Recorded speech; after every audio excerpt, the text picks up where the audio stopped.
Hola, antes que nada quería felicitarte por el esfuerzo que estás realizando para seguir el ritmo de estudio y para completar las diferentes actividades de aprendizaje. En esta ocasión nos concentraremos en la unidad número 3 de la materia Libros históricos del Nuevo Testamento.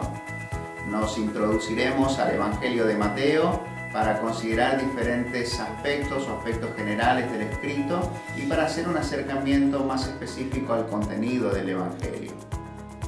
El Evangelio de Mateo, juntamente con Marcos y con Lucas, es considerado como uno de los libros sinópticos del Nuevo Testamento. La palabra sinóptico hace referencia a una visión en conjunto, indicando una confluencia de perspectivas sobre un mismo acontecimiento. Cada escritor describe lo que ve de acuerdo a su perspectiva y de acuerdo a sus intereses, pero su mirada siempre va a ser parcial y necesita complementarse con el testimonio de otras personas que estuvieron presentes en el mismo suceso. De modo que no hay un evangelio mejor que otro o un evangelio que sea más certero que los demás. Cada uno de ellos comparte su propio testimonio y es verdadero porque lo que vio o recibió desde su propia perspectiva lo comparte como testimonio para nosotros. En cuanto a los aspectos generales del Evangelio de Mateo, debemos tener en cuenta las siguientes cuestiones. La primera de ellas es ¿quién escribió el Evangelio de Mateo?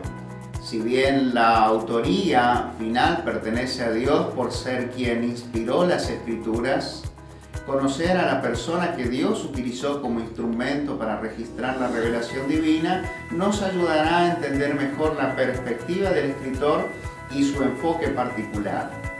En este caso, podemos ver que tanto la evidencia interna como el testimonio de los primeros cristianos atribuyen la paternidad literaria de este evangelio a Mateo, uno de los 12 apóstoles del Señor Jesús. La segunda cuestión es cuándo y dónde fue escrito este evangelio.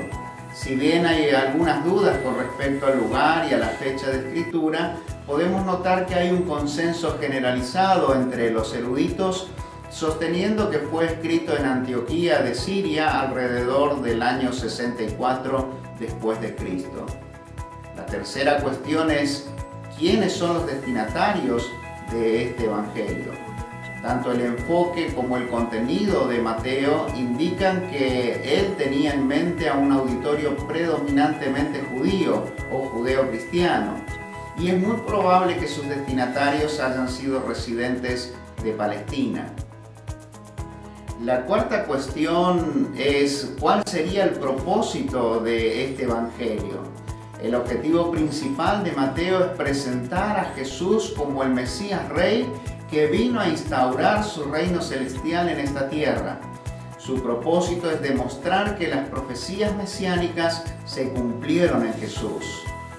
La quinta cuestión es ¿cuál es el énfasis o la idea principal de Mateo? Podemos notar que el tema central de este evangelio es la llegada del Mesías prometido y el establecimiento de su reino en esta tierra.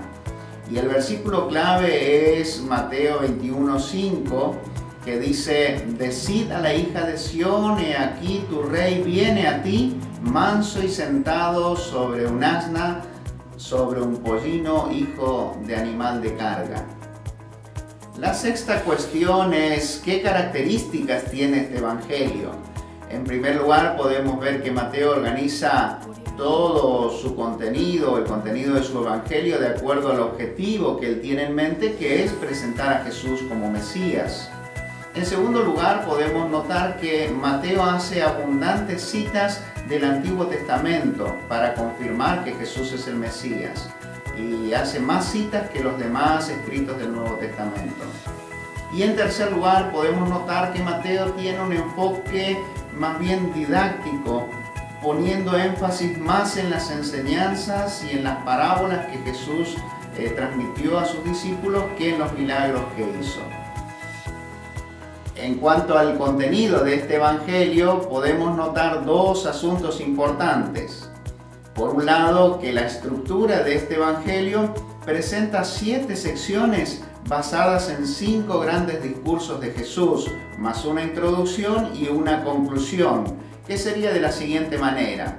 En primer lugar, vamos a encontrar en el Evangelio una introducción donde Mateo presenta a Jesús como el Mesías Rey.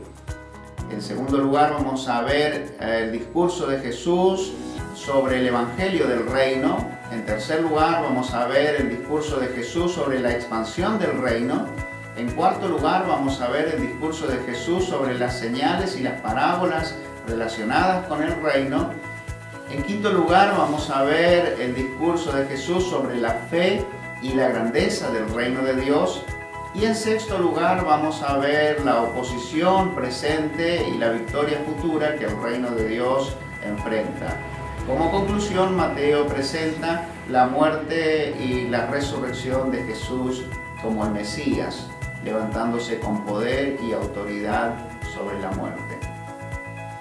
Y por otro lado, podemos notar que el contenido de este Evangelio presenta grandes enseñanzas relacionadas con Jesús y sus discípulos. En primer lugar, podemos ver que Mateo presenta a Jesús como el Mesías Rey prometido en el Antiguo Testamento, el ungido de Dios, que vino a establecer su reino en esta tierra. En segundo lugar, podemos notar que este Evangelio describe las enseñanzas de Jesús con respecto a la llegada de su reino mesiánico, diciendo que el reino de los cielos se ha acercado a nosotros y nos invita a ser parte de este evento trascendental.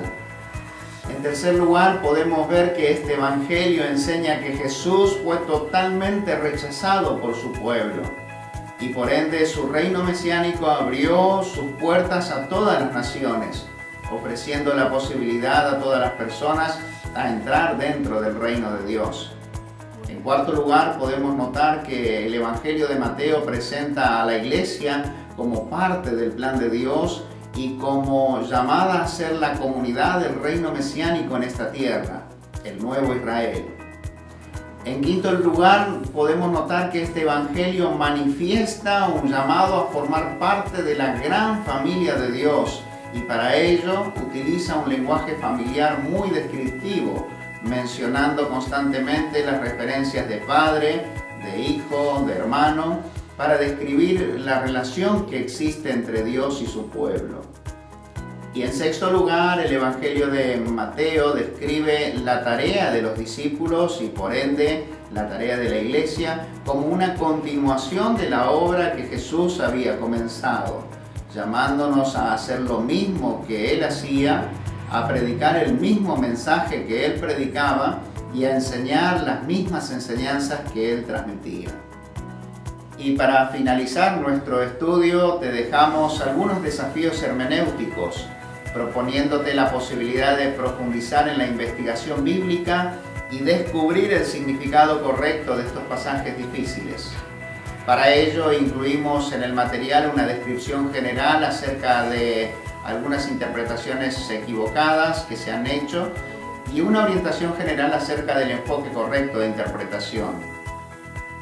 Te recomendamos consultar diferentes comentarios bíblicos, diccionarios y concordancias.